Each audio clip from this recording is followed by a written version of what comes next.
Hello and welcome to episode 291 of the Daily Sales Message Sales Podcast, where every single day I share a piece of simple, actionable advice that's designed to help you feel more confident and sell more stuff. Today, we're talking about something which I just can't believe I haven't already covered in a podcast episode, but apparently I haven't. And it's this notion of selling the destination, not the journey. You see, most people are selling the wrong thing.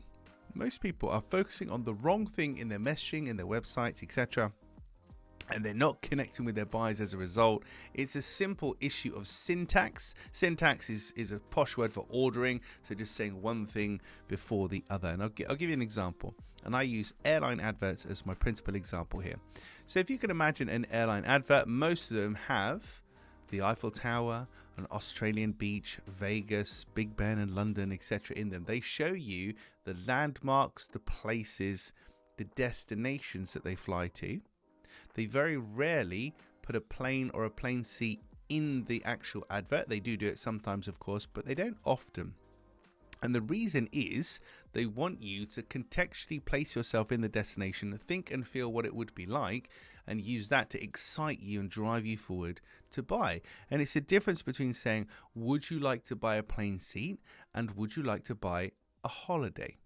Sounds really flippant and obvious, doesn't it? But they're two very different things. Would you like to buy a plane seat? Would you like to buy a holiday? And all they're doing is changing the ordering of what they're talking about. They're focusing first of all on what you actually want, which is a destination. And then they're saying, okay, well, to get to Australia, you need to buy a plane seat. Here we go. Rather than saying, would you like to buy a plane seat? And it's out thinking, well, I don't know. I haven't decided where I want to go yet. So changing the syntax, changing the ordering makes their messaging much more appealing and engaging because they're focusing on the right thing.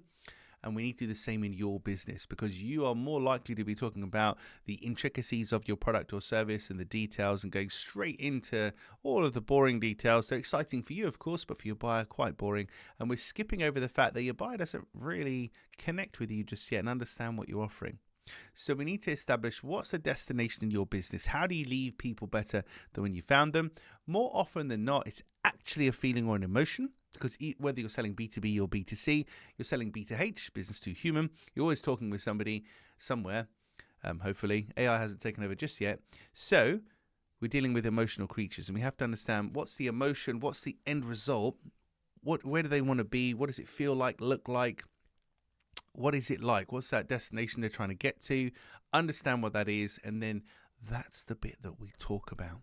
That's the bit that we talk about with our client. So for clear sales message, as the example, most of the time my buyers, whether they realize or not, are looking for confidence. They want to be able to answer all the questions they get asked in the selling situation, know that what they're saying is going to resonate and they're going to sell more as a result.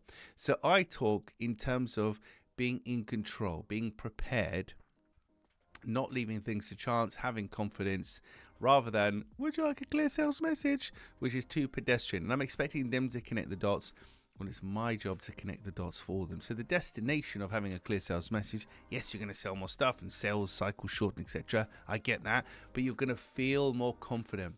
Sales is going to be a much less scary, intimidating place to be. That's what I focus on my messaging, rather than, would you like to buy a clear sales message? Which isn't as appealing. So make sure you're not selling the wrong thing to your buyers, and make sure you're focusing on what matters. And what matters is the destination, not the journey. The trick is you have to understand what the destination is in your business. Right, that's it for this episode of the Daily Sales Message. Tomorrow in episode 292, going to be talking about discounting, something negative about discounting, something to avoid. I'll cover that in more detail tomorrow. In the meantime, if you haven't already, please hop on over to sellingconfidencescore.com. At sellingconfidencescore.com, there is a 20-question quiz. It takes about 2 minutes. It will uncover your number one sales blocker and, more importantly, what you can do to overcome it with a free, simple, tailored action plan. That's it for this episode. Thank you for listening or watching all the way to the end. I'll catch you tomorrow for another exciting edition of the Daily Sales Message.